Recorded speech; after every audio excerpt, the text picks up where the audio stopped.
Salut à tous, ici Cash Baby, j'espère que vous allez tous bien et j'espère que vous avez bien profité du fait que Elimination Chamber se déroulait en Australie et que du coup, le samedi, qu'est-ce qui s'est passé? Au lieu de rester tard jusqu'au soir à 2h du matin, eh bien vous vous réveillez tranquillement et vous vous posez devant un pay-per-view, un PLE de la WWE et en profiter et après, l'après-midi vous êtes libre car le PLE est terminé.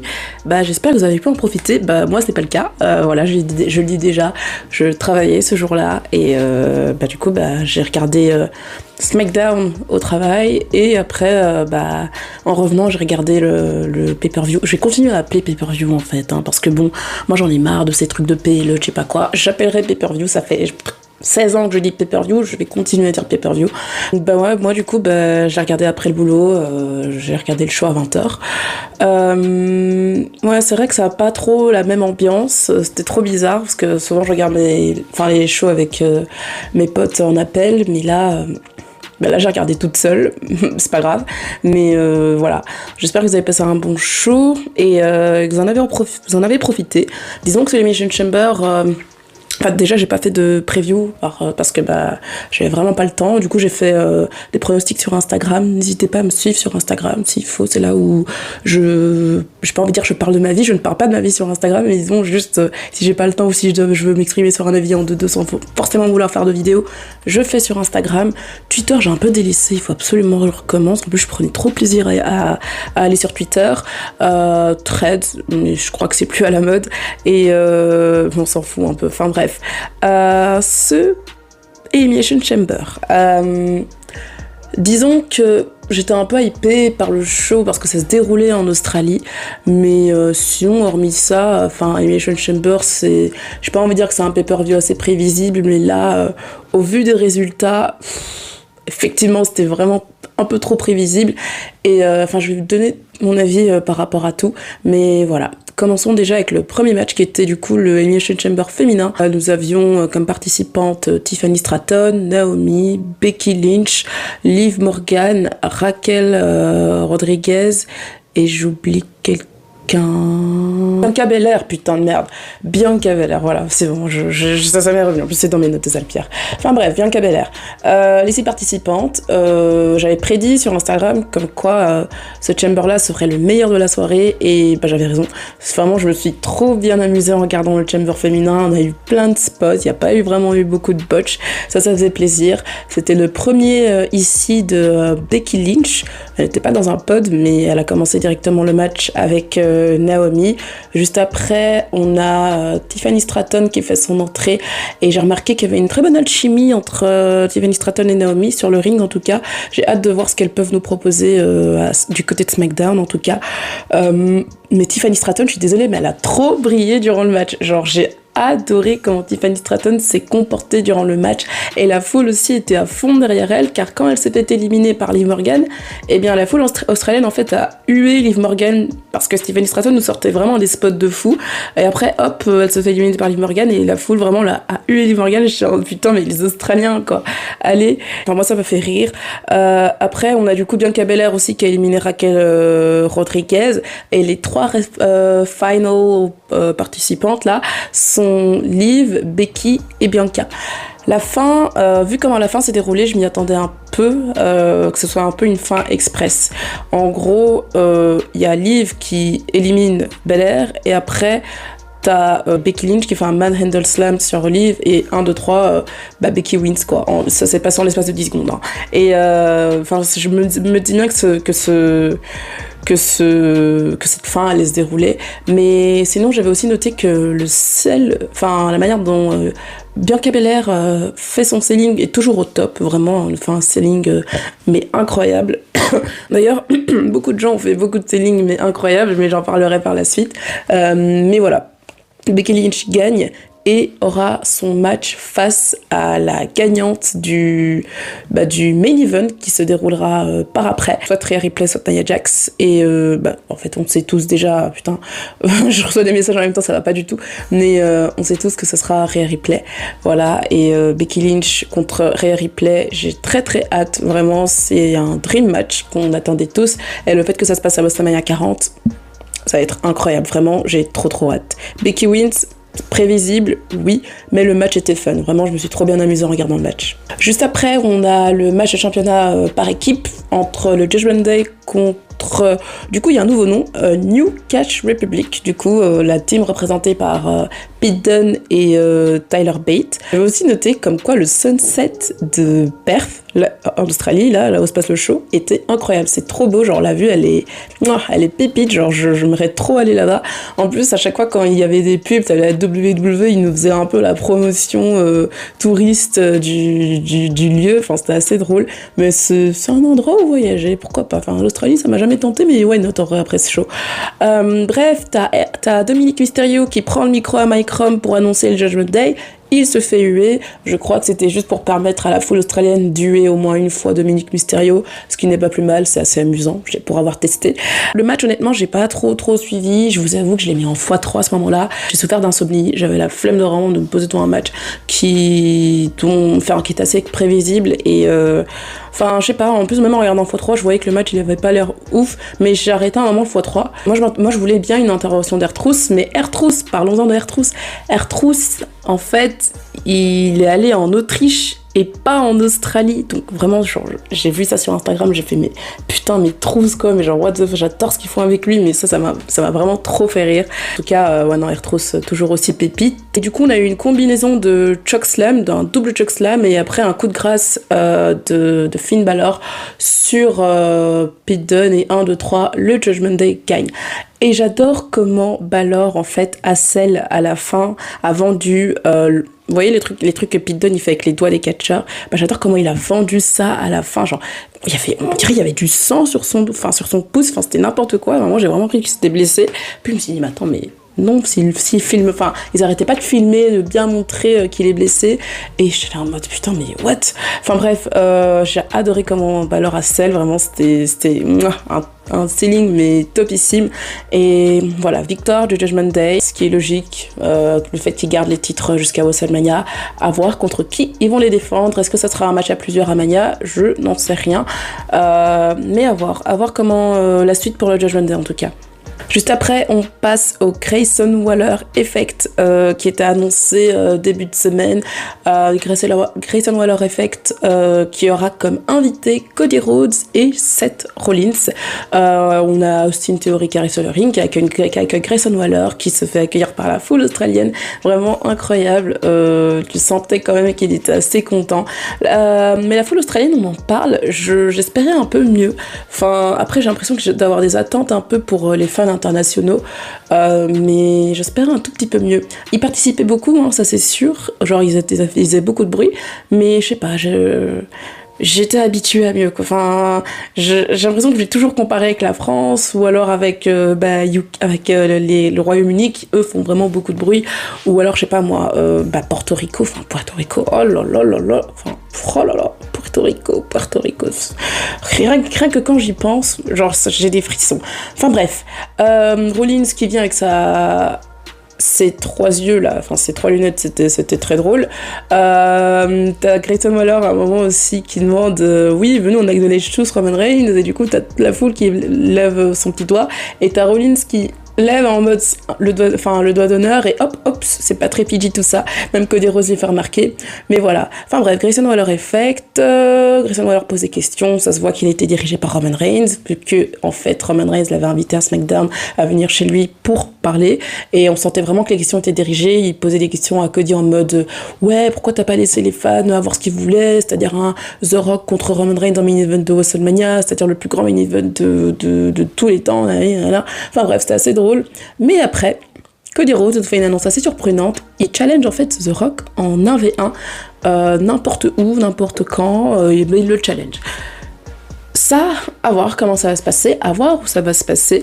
Après, si ça se passe à WrestleMania, je ne sais pas, je n'y crois pas, mais après The Rock n'aura pas de match à WrestleMania, donc c'est trop bizarre. En fait, toute cette route pour WrestleMania est juste trop chelou. On sait pas trop vers où se dirige le Rock, on sait pas trop comment vont se dérouler les matchs, on sait pas trop dans quel ordre vont se dérouler les matchs, on a juste un truc qui est assez confirmé, c'est Cody Rhodes contre Roman Reigns, ça c'est cool, pour la nuit 2, du coup, dans le main event, c'est le seul truc de confirmé, mais voilà, sinon, Enfin, il annonce ça comme ça. T'as Rollins qui dit oui, t'inquiète, je serai toujours derrière, enfin, je serai toujours avec toi. Moi, ça me fait trop bizarre en vrai de voir Cody Rhodes et Seth Rollins, genre en mode meilleur pote, genre alors que les deux se détestaient, ils laissent tomber. Quand tu te rappelles de leur rivalité en 2022, enfin ça me vraiment je sais, c'est le métaverse qui se passe là actuellement. Mais voilà, à un moment, t'as Theory qui prend le micro à Grayson Waller, sans que Grayson Waller lui ait rien demandé. Ça se voyait qu'il était pas très content, vous voyez, il était pas très content Waller que Theory lui prenne le micro, et Theory en fait il faisait un peu son show, il faisait un peu, certains un peu des catchphrases de The Rock. Après il se fait attaquer par Seth Rollins et Cody Rhodes, et Grayson Waller n'est pas Theory. Est-ce que ça mène à un futur split entre Theory ou Waller, ou est-ce que c'était juste un one shot juste pour en Australie parce que Waller est chez lui? Je n'en sais rien, mais à voir comment ça va se dérouler. Enfin bref, cette annonce du coup de Cody Rhodes assez intéressante qui challenge The Rock en 1v1. Après, on a le Chamber masculin. J'étais assez étonnée de voir le Chamber masculin à cette place-là. Je m'attendais à ce qu'ils soient en main event, puis je me suis dit, ok, c'est quand même assez cool qu'ils donnent le main event à Rhea Ripley chez elle. Vraiment, ça fait trop plaisir. Même si honnêtement, c'était pas le match le plus intéressant de la carte. Mais c'est cool. C'est cool qu'ils puissent donner ce moment à Rhea en main event. Enfin bref, le Chamber masculin, j'ai juste un mot en fait. Drew est le GOAT. Littéralement, Drew c'est tellement le GOAT. Le gars, un opportuniste mais ultime. Voilà, je vous lis déjà, Drew McIntyre a gagné le Chamber. Voilà, au début du match, qui a commencé le match, c'était du coup LA Knight et Drew McIntyre. Je vais vous annoncer les participants. Du coup, Drew McIntyre, LA Knight, Bobby Lashley, Logan Paul, Randy Orton et Kevin Owens qui étaient dans ce chamber-là. LA Knight, en fait, au début, il avait genre une mission, c'était littéralement abattre Drew McIntyre. Enfin, la manière dont il le niquait sur les potes, enfin, la manière dont il le frappait sur les potes, vraiment, ça faisait trop peur à voir. Après, t'as Kevin Owens qui est le premier à sortir enfin des pods. Et aussi, j'avais remarqué qu'il y avait aussi un bug au niveau des comptes. Enfin, il y avait un truc qu'on dirait enfin, c'était sponsorisé par Slim Jim et il y avait un bug en fait au niveau des comptes, et la foule australienne, bah, elle était pas très contente parce que il commençait des comptes, mais après, ça s'arrêtait. Et après tu commençais, enfin c'était un vrai bordel, mais c'est pas grave. Après du coup on a Lashley qui rentre, et après du coup il y a Orton qui rentre, et le dernier à sortir c'était enfin Logan Paul. Un chamber assez brutal, je l'ai pas autant kiffé que le chamber féminin, même si c'était sympa à voir. Au moment d'ailleurs où Logan Paul en fait s'apprête à sortir de son pote, t'as Kevin Owens qui l'attend avec impatience derrière son pote, et du coup Logan Paul tente de ne pas sortir, et après il se fait attaquer par KO, hein, un spot assez commun dans un chamber, j'ai envie de dire. Un autre moment marquant aussi, c'était le spear de Lashley sur Logan Paul sur un des pods, et putain, mais Lashley vraiment il a dû se faire mal à l'épaule parce qu'il avait vraiment mal. La foule qui chante des thank you Bobby, thank you Bobby. Bobby Lashley qui était le premier éliminé de ce chamber d'ailleurs, à noter. Mais très belle performance de Lashley, vraiment j'ai bien aimé. AJ Styles est intervenu durant le chamber et a attaqué LA Knight. Est-ce qu'on se dirige vers un LA Knight contre AJ Styles à Mania? Pourquoi pas, j'ai envie de dire. J'ai l'impression qu'ils veulent vraiment continuer cette rivalité entre Kevin Owens et Logan Paul pour WrestleMania, ce qui est pas plus mal, c'est que sympa. Et du coup, LA Knight, fallait bien le mettre dans un programme, et moi je pensais qu'il allait peut-être battre Logan Paul, j'en sais rien, j'aurais bien vu un LA Knight contre Logan Paul. Enfin, au niveau des promos, ça aurait été incroyable, honnêtement. Mais c'est pas grave, on aura un LA Knight contre AJ Styles, ça peut être sympa de voir un peu AJ Styles dans ce côté dark, etc. Le côté un peu sombre d'AJ Styles face à LA Knight. Et d'ailleurs, après, McIntyre élimine LA Knight avec cette attaque d'AJ Styles, enfin grâce à cette attaque d'AJ Styles. McIntyre, en fait, durant tout le match, nous a été présenté un peu comme l'opportuniste ultime. Le gars, il en profite, genre depuis le Raw, il a battu Cody Rhodes. Là, on me dit profite de chaque attaque.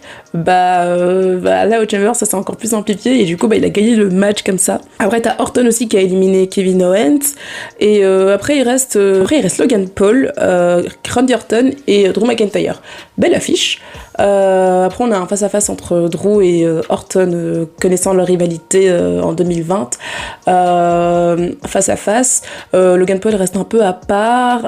Orton a mal au dos à un moment. Enfin, il fait semblant d'avoir mal au dos. Vraiment, j'y ai cru. Hein. Je me suis dit, putain, Orton, le connaissant, avec ses problèmes de dos, etc. Je me suis dit, putain, me dites pas qu'il est encore blessé. Enfin, bref. Mais non, en fait, le gars, il a sorti un RKO de nulle part à Drew McIntyre. Et Orton, en fait, il a éliminé aussi Logan Paul. Mais du coup, après, il sort un RKO à Drew. Et t'as Logan Paul il sort de nulle part, vraiment il lui met un coup de poing à Orton et Drew en profite et gagne le match. Voilà. Mais c'était drôle, la fin était très drôle. Après, c'est pas le meilleur Chamber. Drew qui gagne, du coup, on aura Drew McIntyre face à Seth Rollins à WrestleMania 40. J'espère que ce sera le main event de la première nuit parce que les deux le méritent amplement. Seth Rollins mérite son main event à WrestleMania, mais en 1v1, en amenant le titre avec lui. Et honnêtement, là, quand j'y pense comme ça, je sais pas qui va gagner à WrestleMania 40 entre les deux, là. J'ai tant envie que Seth conserve, mais j'ai aussi tant envie que Drew gagne enfin un match pour le titre devant une foule dans le main event de WrestleMania. Chose qu'il n'a pas pu faire il y a 4 ans. Et vraiment, j'ai hâte de ce main event-là. Après, t'as Triple H qui arrive sur le ring pour nous annoncer qu'il y a combien de personnes sont présentes dans le stade. Nous avons 52 500 personnes qui sont présentes à Perth en Australie pour le show Elimination Chamber. Pas mal du tout, sympa. Mais voilà, il est juste venu annoncer ça. Après, passons à notre main event qui opposait Rhea Ripley, championne, qui défendait son titre face à Nia Jax dans le main event. Vraiment, mamie acclamée, mamie always on top. J'ai un peu rien à dire par rapport au match, mais je m'attendais pas à grand chose au match, mais ça va, il était cool. C'était ce qu'on attendait. Nia Jax domine, après Rhea Ripley revient en force, et 1, 2, 3, elle gagne. C'était plus un feel-good moment pour Rhea Ripley, le fait que ce soit un main event et d'avoir ce match-là. Très contente pour elle, qu'elle a enfin pu faire son main event en Australie, un show chez elle devant toute sa famille. Vraiment, c'est plus un feel-good moment. Vraiment, j'ai bien kiffé. Après... nom qu'on peut citer qui n'était pas en Australie et qui voulait vraiment qu'il soit en Australie, c'était Bronson Reed, et j'ai lu un peu les dirt sheets hier disant comme quoi on devait avoir de base un Seth Rollins contre Bronson Reed. What the fuck. Genre what the fuck, pourquoi faire en fait, genre ça serait sorti d'où, c'est what the fuck. Moi voilà, je vous dis clairement, je comprends pas trop la hype autour de Bronson Reed, je ne vois pas le truc qu'a ce catcher. Enfin, après c'est mon avis personnel, dites-moi ce que vous en pensez en tout cas de lui, mais avoir ce match-là, genre juste pour qu'il ait un match en Australie, oui c'est cool, mais je l'aurais bien vu en fait dans le Chamber match. Alors si on aurait pu lui donner une place lors de ce show, je l'aurais mis dans le Chamber match honnêtement. Et là il aurait pu briller, mais bon, tant pis, c'est pas grave. Voilà, ce fut tout pour notre Elimination Chamber qui s'est déroulé en Australie à Perth. Ce que j'en pense globalement, c'est que c'est un show... c'était assez prévisible. Enfin, vraiment, tu regardes la carte, tu te dis... Tu sais direct qui va gagner. Après, c'est normal, c'est la dernière étape avant WrestleMania. Ils vont pas non plus changer drastiquement les plans comme ça du tout au lendemain, à moins qu'il y ait une grosse blessure. Mais non, c'était très prévisible. J'ai pas envie de dire que ce sera un pay-per-view oubliable, mais voilà, c'est pas un pay-per-view marquant, je dirais. Genre, c'est pas aussi marquant, par exemple, que le Royal Rumble, je vais dire. Et... ouais, non, c'était juste très prévisible, mais voilà. C'est un pay-per-view que, quand j'y repenserai à la fin de l'année, je me dirais, ah ouais, c'est vrai, il y a eu ce show. Mais il m'a pas marqué, quoi. Je l'ai pas trouvé dingo ou quoi. Ouais, il y a pas grand-chose qui m'a marqué. Voilà, j'espère que vous avez apprécié la vidéo. Si oui, n'hésitez pas à lâcher votre gros like. Moi je vous retrouve je ne sais pas quand, plus tard. D'ailleurs, n'oubliez pas de vous abonner toujours. Je vous le dis, je vais à WrestleMania dans 1 mois et demi maintenant. Je vais vivre toute cette aventure de Mania. Donc n'hésitez pas à vous abonner pour ne manquer absolument rien. Et sur ce, je vais vous laisser. Et n'oubliez pas, soyez toujours fiers d'être fan de catch. Allez, à toutes.